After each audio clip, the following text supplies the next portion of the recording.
What is good, everybody? Welcome back to Yu-Gi-Oh! Master Duel. Today, I want to show you my Floowandereeze deck list. This deck has been doing me justice in this toxic tier element meta. So, we'll just jump right into it. No bells, no frills. Like and subscribe if you like this kind of content. And let's just jump right in. So here we have DD Crow. This is probably one of the best cards right now in any deck, let alone Floowandereeze. But in this deck, you can actually search DD Crow with your Floowandereeze and Robina. This is a cute little Robin and a cute little Floowandereeze bird. Alright, this card, when normal summoned, you can search for a level 4 or lower wing beast monster and add it to your hand. And then once that effect resolves, you can normal summon an additional monster. Now, all Floowandereeze cards have that same condition where they need to resolve their first effect in order to get the additional normal summon tied to that effect. So for our second card here, and the other most important, is Floowandereeze and Eglin. This card, when it's normal summoned, can add a level 7 or higher wing beast monster from your deck to your hand, and then immediately normal summon. Stree, when normal summon, will target a card in the graveyard and then banish it, and then normal summon. And then Toucan is your other Floowandereeze. This is a toucan. When summoned, it'll grab a banished Floowandereeze card and add it to your hand, and then normal summon. They also all have a shared effect that when a wing beast monster is normal summoned while this card is banished, you can add it to your hand. And then lastly, the first line, if this face-up card leaves the field, banish it instead. And that includes going back to the hand, shuffling back into the deck, being sent to the graveyard. It will redirect it to the banished pile. So you can get a lot going very quickly with these. The resource loop is insane with them. As far as the other Floowandereeze cards, let's see. And Pen is probably the next most important one. This is your level 10.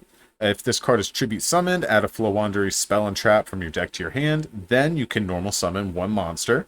While this tribute summon card is in the monster zone, your opponent cannot activate the effects of special summon monsters they control in attack position.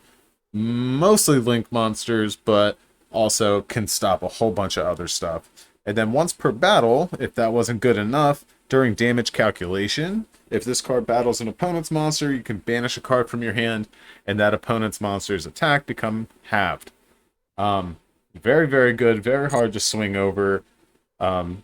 Very hard to get rid of because you would need to summon in defense mode to pop it or anything like that, and then you can't swing in and take me out. And then we have the Floowandereeze and Snowl. Now, some people go back and forth on this card and say it's good, it's bad, it's, whatever.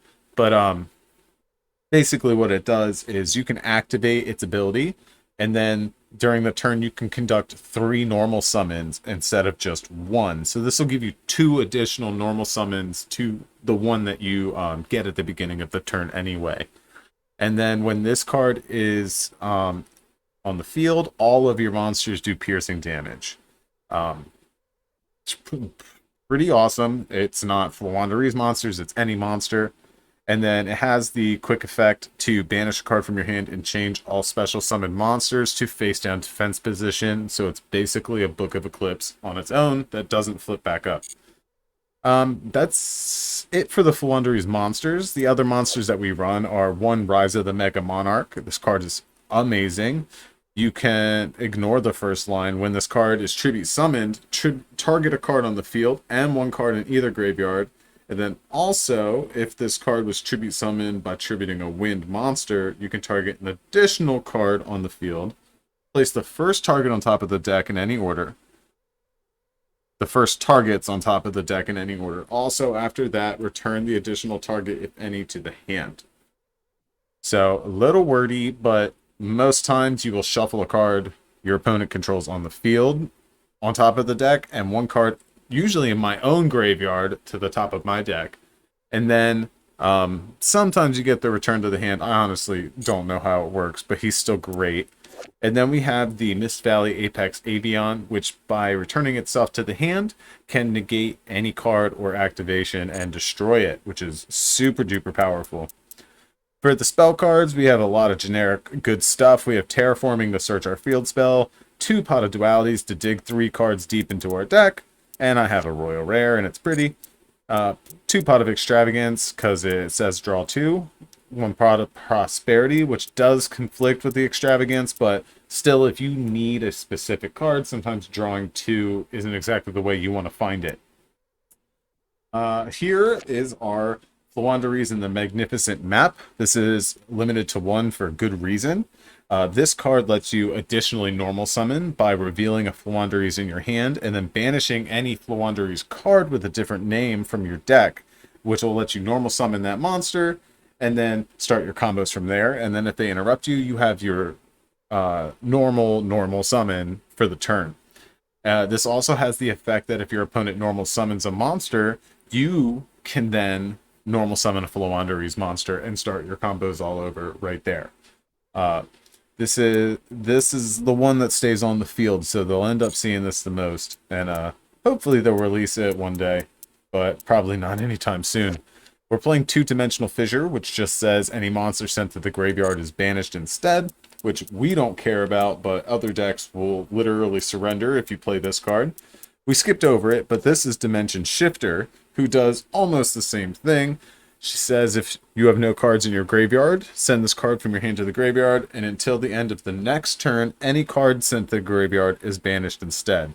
Now, she will add herself to the graveyard, so you can't use 2 in a row, but if you do open 2, you can use Stree to empty your graveyard out and pop off your second Dimension Shifter. This card got limited to 2 because of this deck and how little it cares about Dimension Shifter going off. I'd almost prefer every card in my deck banish itself when I'm done so that my graveyard stays empty. But yeah, those are our Dimension cards. They just banish things and prevent other decks from doing things that we can do with Reckless Abandon.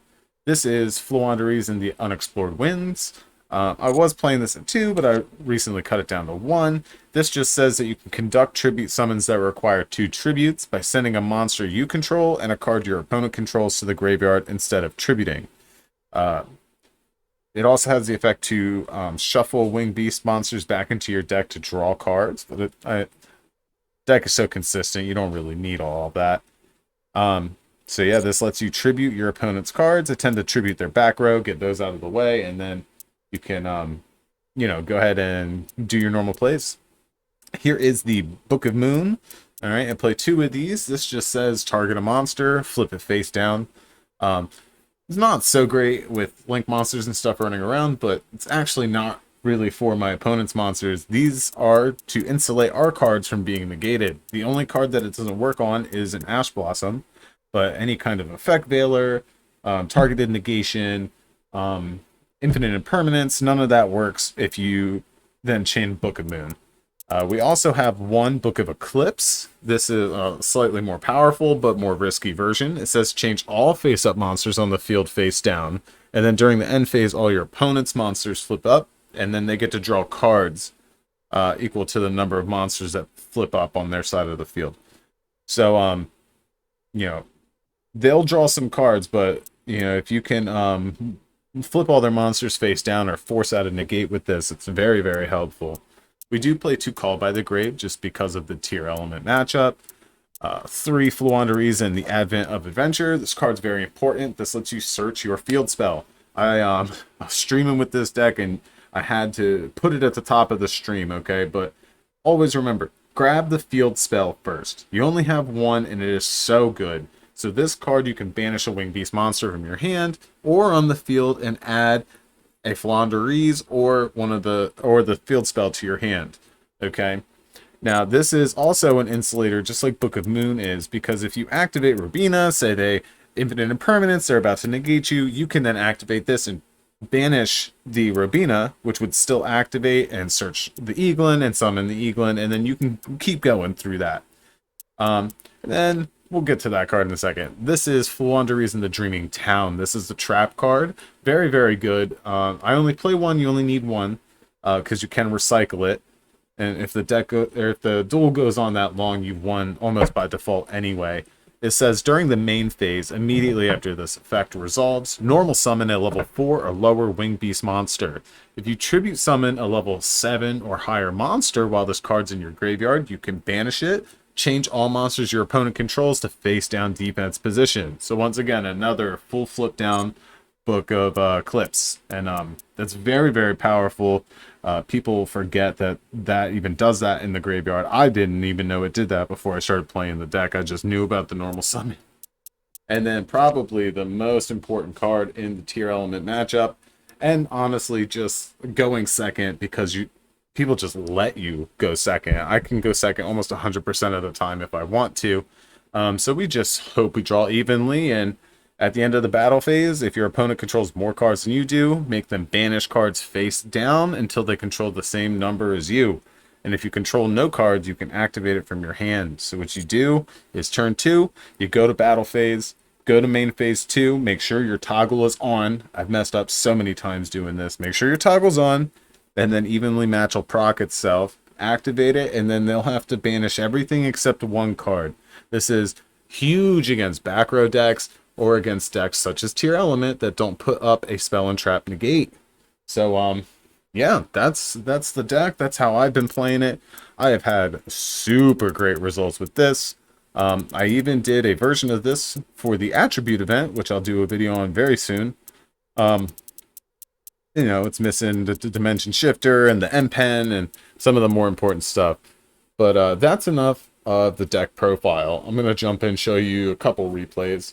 Before we do that, please don't forget, like and subscribe. Very small channel. I'm just trying to grow.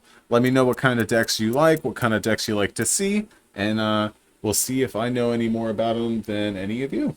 All right, let's jump into the replays. All right, so for the first replay, you see we open pretty well enough. And we're going up against a step 1 pass. Well, we have everything we could ever ask for on our hands here. So we terraforming, grab the map. We're going to plot a prosperity, dig in deep, see what we can grab.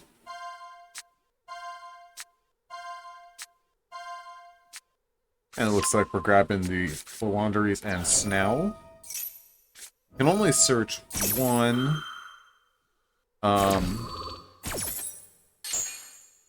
Level 7 or higher per turn.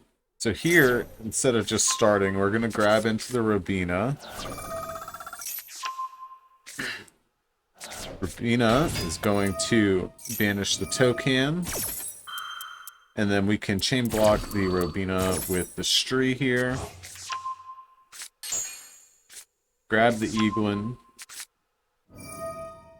But we have to go into Snell first to get rid of the summon limit. And then now we can perform 3 normal summons instead of just 1. And we haven't normal summoned yet either, since we used the additional summon from the map. So here, Eaglin's going to search for the M pen. Token can add itself back to hand. Stree's going to banish the Advent from the graveyard, so we can grab it back with the token. And here we're going to chain block the M pen with the Robina. Yeah, and we open the nuts and laid out the damage accordingly. And here he hits me with an evenly matched. And that's rough. Banishes them all face down. You can't retrieve your stuff after that. So here we're just going to pass it along. Token was the last one we could use. And we get Dark. Oh my gosh. So it's looking pretty rough. And here he's got an Eldlich. Jeez. So we have to activate our Dreaming Town now. Luckily we do have the Robina. We have all of them in play, I believe. Robina. Activate Eglin to bring itself back. He banished our Stree face down, it looks like. And then Robina can search the DD Crow. And he surrenders because he knows it is just too much at that point. And on to the second replay. I'm just going to do it all live in one take. Why not? The next two replays, I think you'll like a little more than that.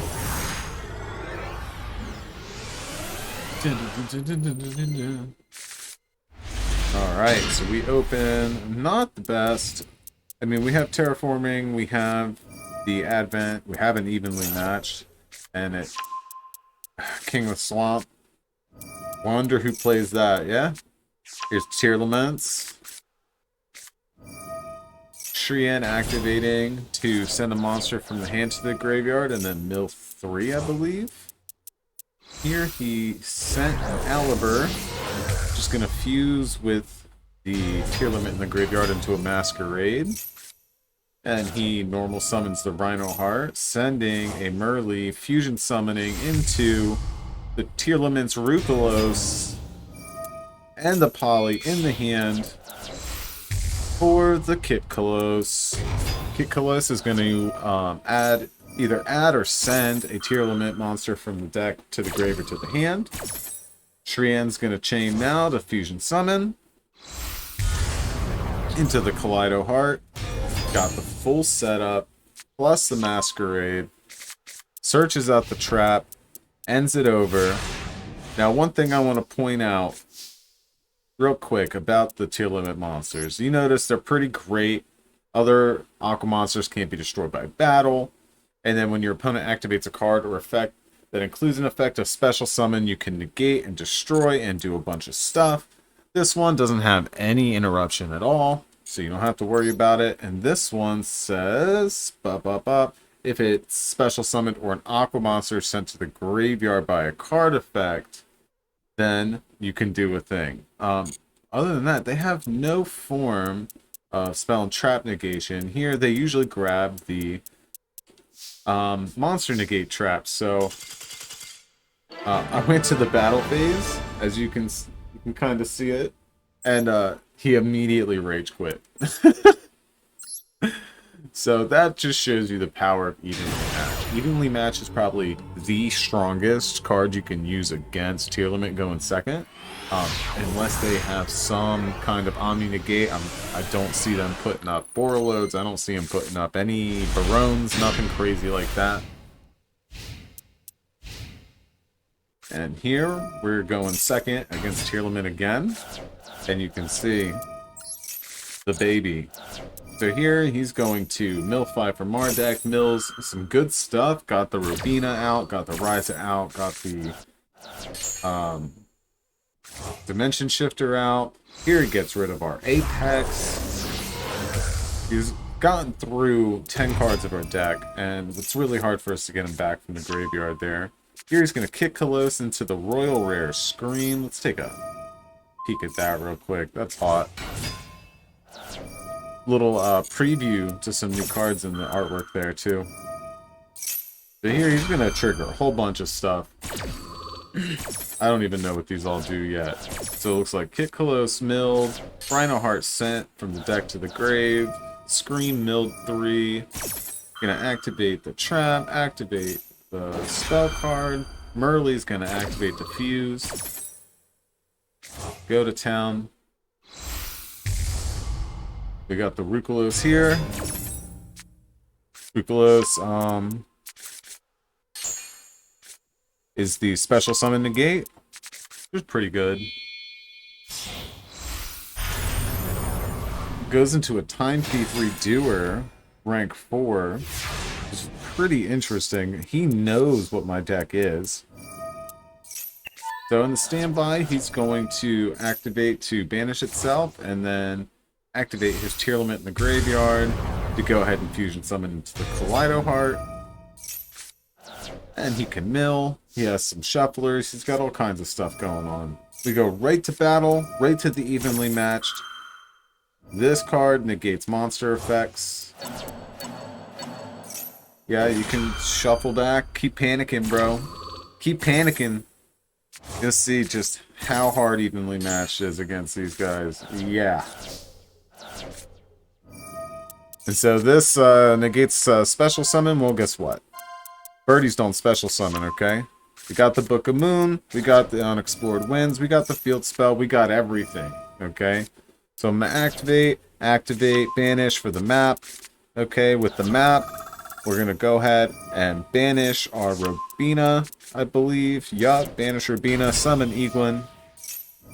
And it's game time. So we can chain block the Eaglin here. This prevents them from using Ash or certain other monster negates. And then we grab our M-Pen, tribute summon his monster to summon our M-Pen. Activate the Street of Chain block.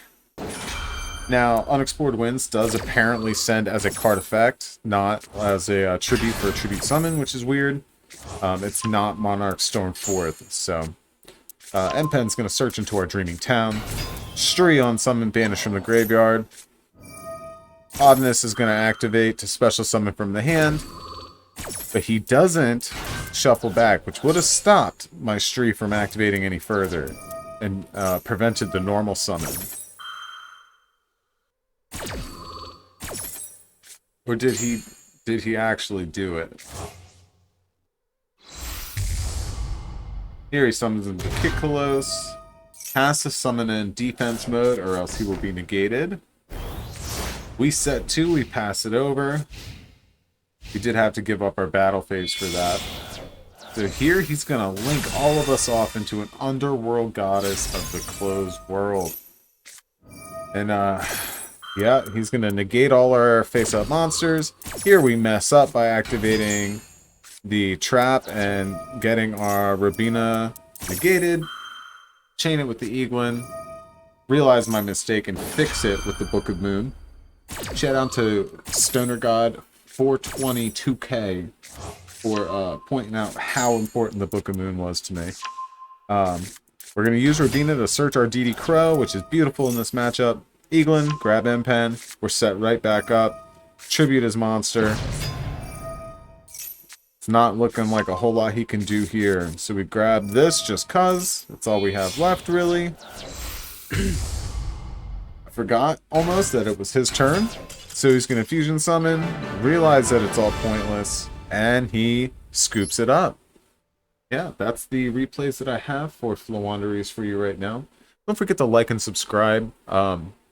If you like what I'm doing, go ahead, leave a comment, tell me you like it. If you don't like what I'm doing, leave a comment and we'll set up a duel and you can tell me all about it with your cards. But yeah, don't forget to subscribe, and everybody, have a wonderful night, alright?